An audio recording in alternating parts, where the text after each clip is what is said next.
Hi guys, hallo Leute.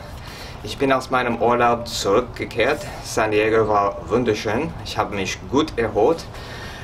Jetzt bin ich wieder da und heute geht es weiter mit meiner Videoreihe Autofahren in den USA. Diese Reihe scheint populär zu sein. Ich habe sogar ein paar Bilder von euch bekommen. Eine Zuschauerin, Anja Nutzen, hat mir geschrieben, es war wieder ein sehr informatives Video. Wünsche euch einen wunderschönen Urlaub. PS, wollte fragen, ob du einmal wegen dem SunPass 1 ansehen kannst.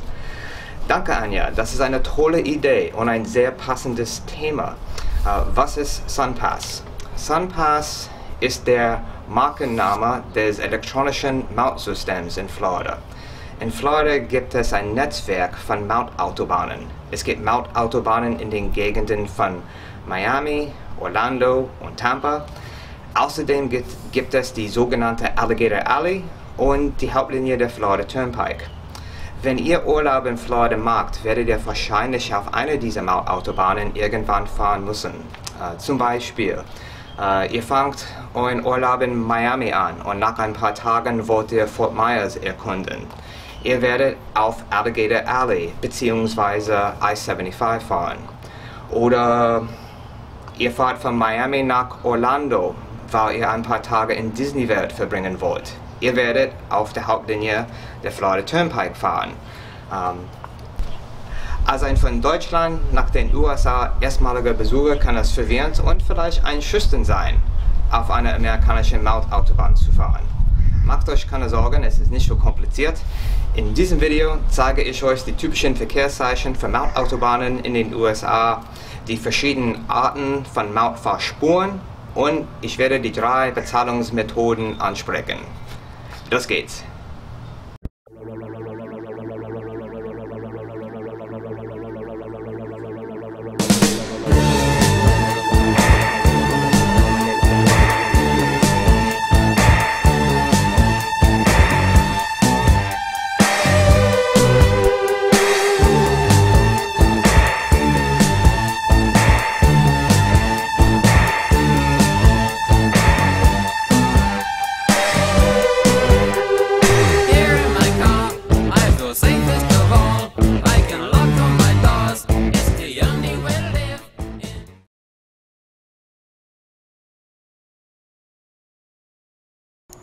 Das erste Zeichen ist das Mautschild. Es zeigt die Autobahnnummer, in diesem Fall 589. Oben darauf steht das Wort Toll. Wenn ihr dieses Schild seht, wisst ihr entweder, dass ihr auf einer Mautautobahn fahrt oder dass ihr euch einer nähert. Das Mautschild wird oftmals in Zusammenhang mit einer Vorwegweiser verwendet. Das hier ist eine Vorwegweiser für Mautautobahn 589. Die sogenannte Veterans Expressway in Tampa. Dieses nächste Zeichen sieht man kurz vor dem Mautplatz. Das ist die Mauttafel und sie zeigt, wie viel man bezahlen muss. Die Maut basiert sich auf der Achsennummer des Fahrzeuges. Auf diesem hypothetischen Marktplatz ist die Maut für ein Zweiachsenfahrzeug 25 Cent mit SunPass oder 40 Cent mit Toll-by-Plate. Ich erkläre Toll-by-Plate demnächst. Die zweite Reihe sagt, jede zusätzliche Achse kostet 25 Cent. Hier ist ein Typ, der ein Boot schleppt. Er hat 5 Achsen. Mit SunPass ist die Maut $1. 25 Cent für die 2 Achsen des Fahrzeuges plus 75 Cent für die 3 zusätzlichen Achsen des Anhängers. Mit Toll-by-Plate ist die Maut $1,60. Am oberen Rand eines Mautplatzes gibt es eine Reihe von Zeichen, die auf die zugelassene Bezahlungsmethode für jede Spur hinweist. Das SunPass-Only-Zeichen weist darauf hin, dass die Fahrspur dem SunPass verpflichtet ist. Ihr müsst einen SunPass-Transponder haben, um auf dieser Spur zu fahren. Das blaue Exact Coins-Zeichen weist darauf hin, dass die Fahrspur einen Münzenkorb hat. Auf solcher Spur muss man die genaue Summe mit Münzen in den Korb hineinwerfen. Auf diesem Zeichen ist das SunPass-Logo auch zu sehen. Das bedeutet, ihr könnt entweder bar mit Münzen oder elektronisch mit SunPass zahlen. Das grüne Change Provided Zeichen weist darauf hin, dass die Fahrspur ein Personal hat. Nehmt diese Spur, wenn ihr Wechselgeld braucht. Diese zwei Zeichen sieht man in der Orlando-Gegend. E-Pass ist der Markenname des elektronischen Mautsystems in Orlando. SunPass und E-Pass sind kompatibel. Als ihr euch dem Mautplatz nähert, werdet ihr diese zwei Zeichen nebeneinander sehen. Fahrzeuge mit SunPass und E-Pass-Transponders fahren geradeaus. Die barzahlenden Kunden fahren nach rechts. Hier ist ein Screenshot aus Google Maps. Das ist Mautautobahn 408 in Orlando. Man sieht die zwei Zeichen. Die zwei Spuren in der Mitte sind für die SunPass und E-Pass-Kunden. Auf der rechten Seite sieht man den Mautplatz. Die barzahlenden Kunden müssen am Mautplatz anhalten, während die SunPass und E-Pass-Kunden mit hohem Tempo weiterfahren, ohne zu stoppen. Dieses letzte Verkehrszeichen ist ein, auf Englisch, Dynamic Toll Sign oder Variable Toll Sign. Das schwarze Feld mit dem Dollarbetrag ist eine LED-Anzeige. Der Betrag hängt vom Verkehr ab. Je mehr der Verkehr, desto höher die Maut. Der Betrag wird alle 15 Minuten aktualisiert. Man sieht solche Zeichen in Zusammenhang mit sogenannten Express Lanes. Diese Express Lanes befinden sich derzeit auf I-95 und I-595 in Miami und Fort Lauderdale und auf dem Veterans Expressway in Tampa. Hier ist eine Aufnahme von den I-595 Express Lanes in Fort Lauderdale.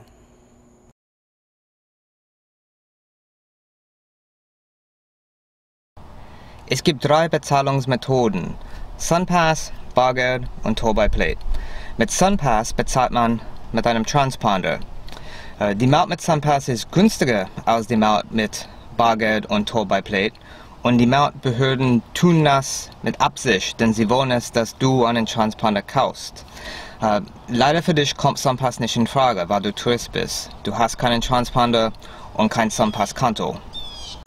Die zweite Option ist Barzahlung. Man hält am Mautplatz an und wirft die Münzen in den Korb hinein oder du gibst dem Mautpersonal dein Geld. Die dritte Option ist Toll by Plate. Damit wird das Kennzeichen des Autos geblitzt, als du unter die Mautgeräte fährst. Die Mautbehörden kennen alle die Kennzeichen der Mietwagen in Florida. Sie belasten den Autoverleih mit der Maut und dann belastet der Autoverleih dich mit der Maut und einer Gebühr. Die Gebühren sind vom Autoverleih zum Autoverleih variiert. Zum Beispiel, Hertz belastet dich mit einer Gebühr von $4,95 für jeden Tag, an dem du Toll by Plate verwendest. Bei Enterprise ist die Gebühr $3,95. Sagen wir mal, dass du von Miami nach Fort Myers fahren willst. Du fährst auf Alligator Alley. Mit Bargeld und Toll by Plate ist die Maut für einen 2-Achsen-PKW $3,25. Aber erinnere dich daran, dass es auch eine Gebühr gibt, wenn du dich für Toll by Plate entscheidest. Deswegen, in diesem Beispiel ist die Summe $8,20 bei Hertz oder $7,20 bei Enterprise. Dass du dich am Mautplatz nicht anhalten musst, ist dir ein Vorteil. Ob es sich lohnt, bestimmst alleine du. Wenn du dich aber für Toll by Plate entscheidest, musst du die SunPass-Only oder E-Pass-Only Fahrspur verwenden. Sehr wichtig. Such nach diesen Zeichen. Toll by Plate funktioniert nicht mit Exact Coins oder Change Provided Fahrspuren. Ein letzter Rat. Es gibt manche Mautautobahnen, die 100% elektronisch sind. Das heißt, deine Bezahlungsoptionen sind nur SunPass oder Toll by Plate. Sie haben keine Bargeldfahrspuren. Zum Beispiel, in Miami sind alle die Mautautobahnen 100% elektronisch. Wie erkennt man, dass die Mautautobahn so eine ist? Ich zeige euch. Hier ist ein Screenshot aus Google Maps. Das ist die Vorwegweiser für Mautautobahn 836 Richtung Miami International Airport. Das Zeichen weist darauf hin, dass SunPass und Toll by Plate die einzig zugelassenen Bezahlungsoptionen sind. Okay, Schluss mit dem Vortrag, fahren wir endlich.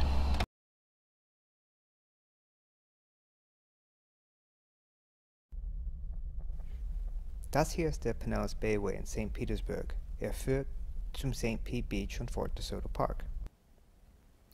Sunpass only, keep left. Das bedeutet, dass die Sunpass only Fahrspur am weitesten nach links steht.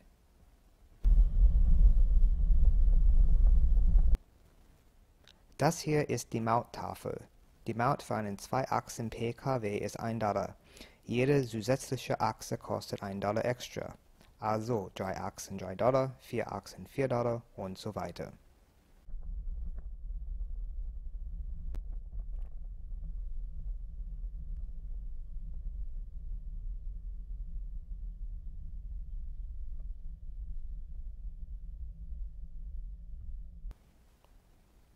Hier sehen wir die Reihe von Zeichen am oberen Rand des Mautplatzes. Von links nach rechts die Sunpass Only Fahrspur, die Exact Coins Fahrspur in blau und 2 Change Provided Fahrspuren in grün. Als erstes zeige ich euch die Change Provided Fahrspur. Ich brauche Wechselgeld, denn ich habe nur einen Fünfer. Look at me. Hey. Hello.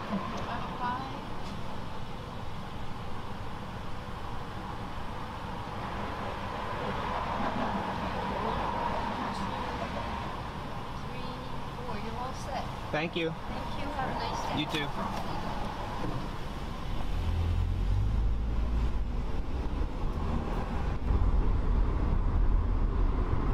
Als nächstes die Exact Coins Fahrspur.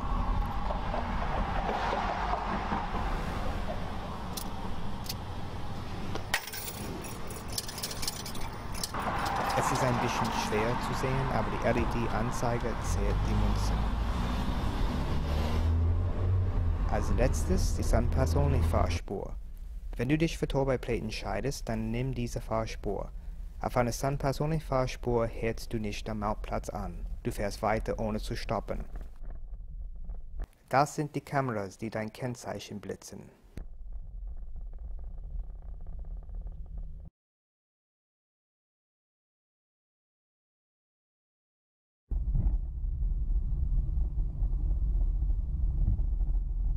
Hier ist eine Vorwegweiser für Mautautobahn 589, den Veterans Expressway in Tampa.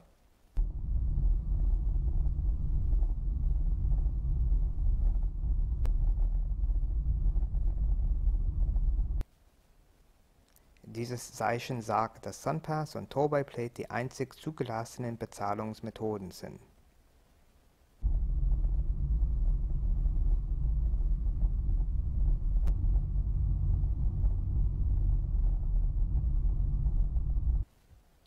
Hier ist ein Variable Toll Sign für den Express Lanes. Alle Fahrspuren auf dem Veterans Expressway sind Mautfahrspuren. Allerdings sind die Express Lanes für Pendler, die bereit sind, eine höhere Maut zu zahlen, um Staus zu vermeiden. Derzeit gibt es keine höhere Maut, weil es Mittag ist.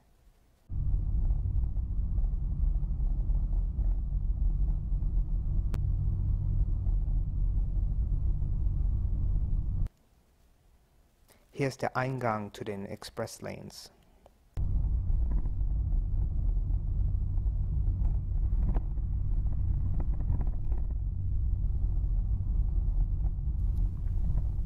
Die Express Lanes sind von den anderen Mautfahrspuren durch Stangen getrennt. Da ist die Mauttafel, die ist schwer zu lesen, aber die Maut ist $1,07 mit Sunpass und $1,34 mit Toll-by-Plate. Diese Mauten gelten für Fahrzeuge, die auf einer der 3 gegenüberliegenden Spuren fahren. Wir fahren stattdessen auf den Express Lanes. Normalerweise bezahlen wir den Betrag, der auf den LED-Anzeige gepostet ist. Aber wie schon gesehen, gab es heute keinen Betrag darauf. Deswegen zahlen wir heute $1,07.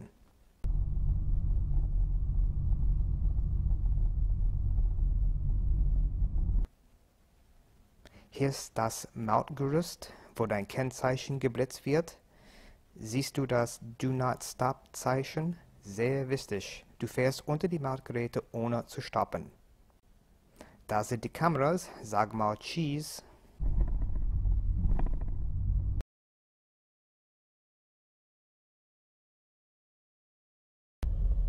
Mein letztes Beispiel ist die schöne Sunshine Skyway Brücke, die Pinellas County und Manatee County verbindet.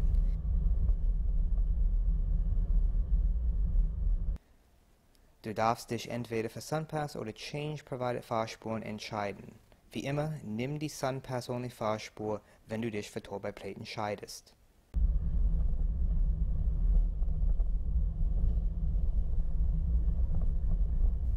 Als ich mich dem Mautplatz nähere, reduziere ich mein Tempo auf 25 mph.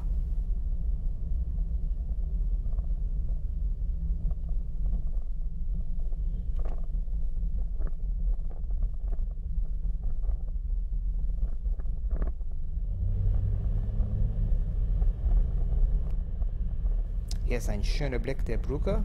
Auf dem Gipfel bist du 131 Meter über dem Wasser. Wieder ein Tag im Paradies. Herzlich willkommen in St. Petersburg. Lass uns zum Strand gehen. Das war mein Video für September.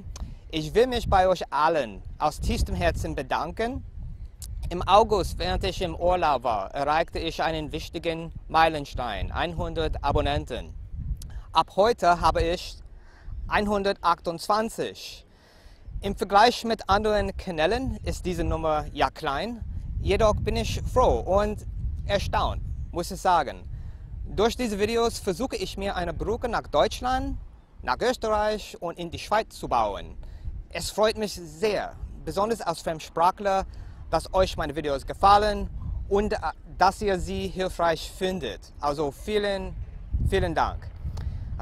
Ich denke schon über mein nächstes Thema nach. Ich weiß nicht, ob es um Autofahren in den USA gehen wird, aber mir wird etwas Interessantes eingefallen werden. Danke fürs Zuschauen und bis zum nächsten Monat von Fahrschein nach Florida, Ihr Fahrschein nach Sonnenschein. Tschüss! I need to laugh, and when the sun is out, I've got something I can laugh about. I feel good in a special way. I'm in love and it's a sunny day.